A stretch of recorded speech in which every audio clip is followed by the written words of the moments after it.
Assalamualaikum warahmatullahi wabarakatuh. Selamat datang, selamat bergabung di praktikum perencanaan kependudukan bagi para mahasiswa seluruhnya. Pada kesempatan kali ini, kita akan membahas acara pertama. Acara pertama nanti tentang pengantar praktikum perencanaan kependudukan. Selama mungkin 10 menit ke depan, teman-teman nanti dari mahasiswa akan melihat bagaimana gambaran tentang praktikum perencanaan kependudukan ini. Saya, Muhammad Arif Farudin Alfana, merupakan dosen pengampu untuk mata kuliah ini. Tujuan dari acara satu ini yaitu mahasiswa menerima gambaran ringkas mengenai apa saja yang akan dibahas dalam kegiatan praktikum perencanaan kependudukan selama 1 semester ke depan. Sebagai pendahuluan, praktikum perencanaan kependudukan merupakan praktikum pilihan dengan kode mata kuliah GEL 0308. Mata kuliah ini merupakan pelajaran praktek dari aplikasi kuliah reguler perencanaan kependudukan. Materi praktikum yang akan diberikan pada mata kuliah ini direncanakan ada 10 acara. Dan pada hari ini kita menginjak acara pertama. 9 acara yang lainnya diantaranya adalah untuk acara kedua adalah metode prorata dan Sprout. Kemudian acara selanjutnya adalah pemecahan kelompok umur. Kemudian pengenalan program spektrum, kemudian membangun asumsi pada perencanaan kependudukan, dan melaksanakan proyeksi penduduk dengan program spektrum. Kemudian yang selanjutnya adalah teman-teman nanti akan melakukan perencanaan sektoral, yang dipilih adalah perencanaan di bidang pendidikan, kemudian di bidang kesehatan, dan yang terakhir adalah perencanaan pangan. Pada acara 10 atau acara terakhir nanti teman-teman akan melakukan penyusunan hasil perencanaan kependudukan ke dalam tulisan ilmiah. Praktikum ini sendiri sangat penting dilakukan untuk menguatkan keilmuan mahasiswa GEL, terutama dalam merencanakan isu-isu kependudukan yang ada.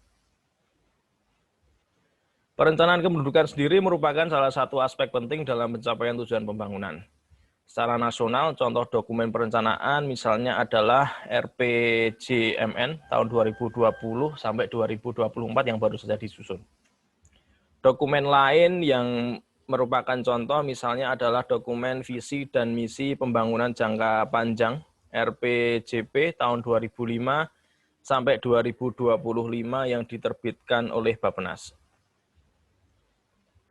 Dalam dokumen ini setidaknya ada 3 aspek yang dibahas tentang perencanaan sumber daya manusia atau kependudukan, yaitu yang pertama adalah tentang aspek kualitas penduduk.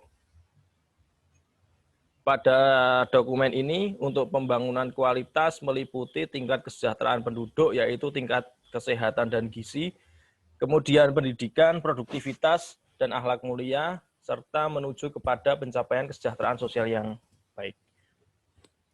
Kemudian aspek kedua adalah tentang aspek kuantitas penduduk yang nantinya akan dikaitkan dengan jumlah dan laju pertumbuhannya. Kemudian yang ketiga adalah tentang aspek mobilitas penduduk yang merupakan refleksi dari perpindahan dan persebaran penduduk yang merespon pembangunan ekonomi wilayah. Contoh lain pada level nasional, BKKBN juga mengeluarkan dokumen perencanaan baru saja dikeluarkan pada tahun 2020 kemarin yang diberi judul Rencana Strategis BKKBN 2020 sampai 2024. Di dalamnya, dalam Renstra tersebut, setidaknya ada 2 isu strategis yang dikaitkan, yang digarisbawahi oleh BKKBN.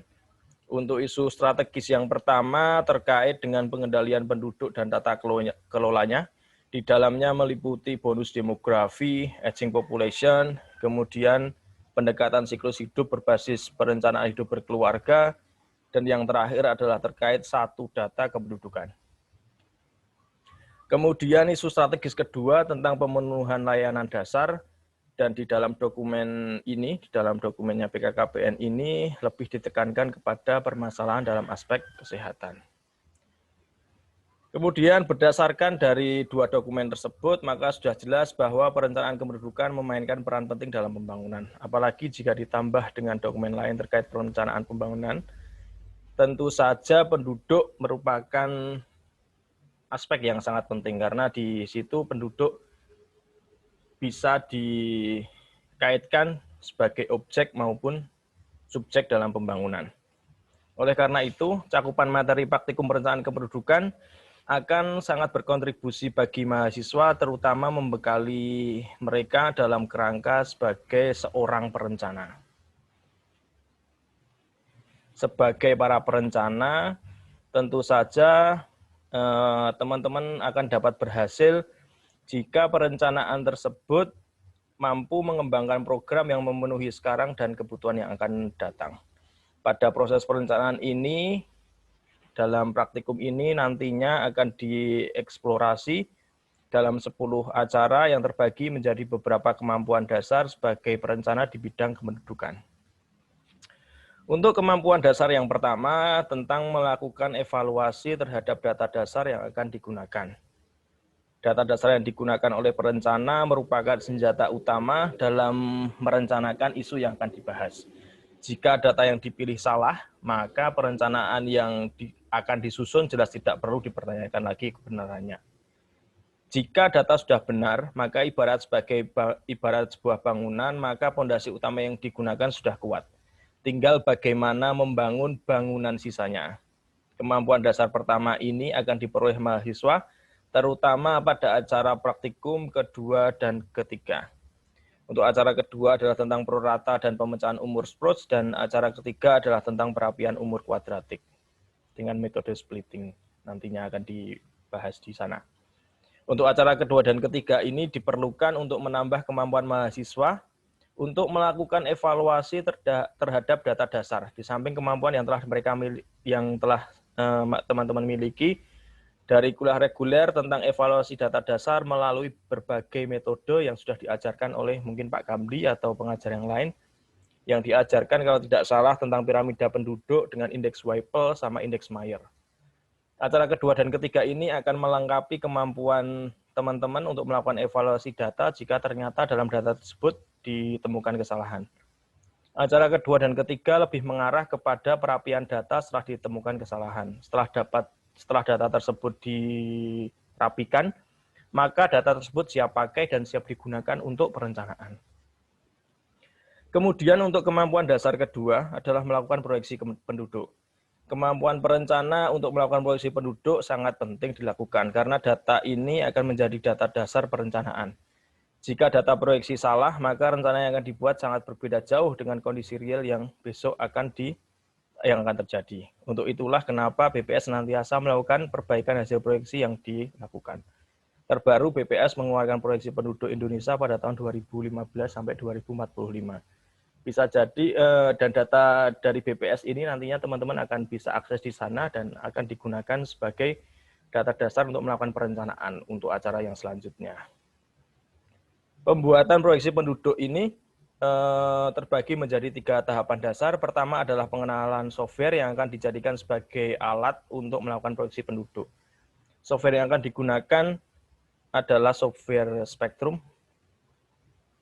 Kemudian nanti akan dipandu secara lengkap oleh asisten tentang apa itu program Spectrum dan lain sebagainya. Kemudian untuk tahapan kedua dalam melakukan proyeksi penduduk adalah membangun asumsi dalam perencanaan kependudukan. Tahapan ini akan dilakukan dalam praktikum perencanaan acara kelima. Tahapan ini nanti sangat penting sebagai perencana agar supaya para perencana tidak asal-asalan dalam membangun asumsi yang digunakan.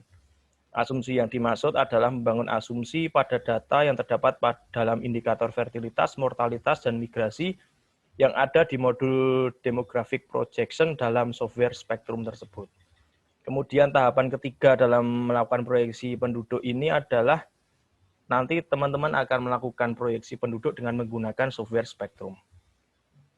Untuk kemampuan dasar kedua ini, nanti teman-teman akan dilakukan, teman-teman mahasiswa, nanti akan melakukannya di acara keempat, kelima, dan keenam. Kemudian kemampuan dasar ketiga yaitu melakukan perencanaan sektoral. Pada acara ini, mahasiswa, teman-teman akan diajarkan bagaimana melakukan perencanaan sektoral dari isu-isu kependudukan yang sangat penting. Isu kependudukan yang akan diangkat adalah isu pendidikan, kemudian ada isu kesehatan, dan isu pangan. Tahapan ini akan dilakukan pada praktikan acara ke-7, 8, dan 9. Ketiga isu ini hanya contoh dan tidak menutup kemungkinan di kemudian hari isu ini akan diganti dengan isu lain yang lebih relevan. Kemudian kemampuan dasar terakhir adalah menyusun draft tulisan sebagai satu kesatuan utuh dalam tulisan ilmiah. Tahapan ini akan dilakukan para praktikan pada acara ke-10. Jika pada acara sebelumnya mahasiswa hanya membahas apa yang menjadi konten acara yang dibahas, maka pada acara ke-10 ini mahasiswa akan diajarkan membuat draft tulisan ilmiah tentang isu kependudukan yang dipilih. Jadi dari tiga isu sektoral tadi, dari pendidikan, kesehatan, kemudian pangan, nanti silahkan mahasiswa memilih satu isu, kemudian dibuat draft tulisan dalam bentuk tulisan ilmiah ini.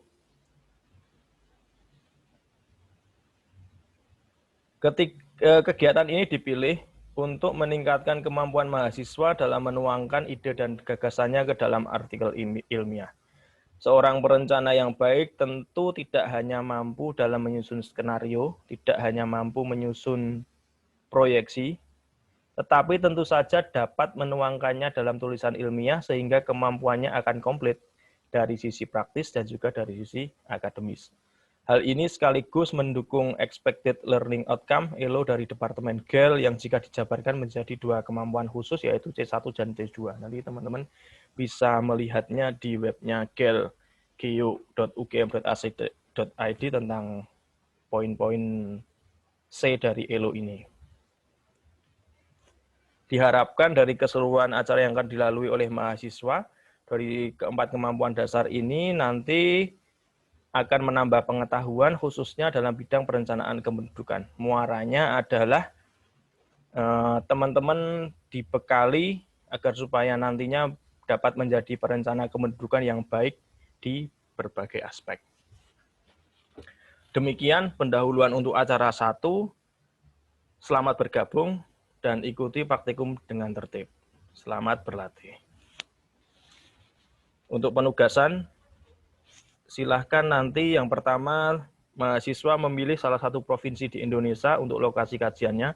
Kemudian yang kedua nanti silahkan mahasiswa mengumpulkan data penduduk provinsi pilihan tersebut menurut umur dan jenis kelamin tahun 1980, 1990, 2000, 2010 dan data terbaru.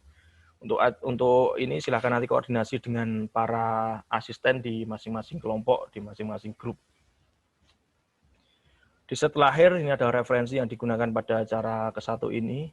Nanti silahkan teman-teman bisa mengeksplor dari referensi yang kami tulis. Mungkin itu saja. Selanjutnya nanti silahkan asisten untuk membantu mahasiswa dalam melakukan acara pada praktikum ini. Silakan. Selanjutnya saya tutup. Assalamualaikum warahmatullahi wabarakatuh.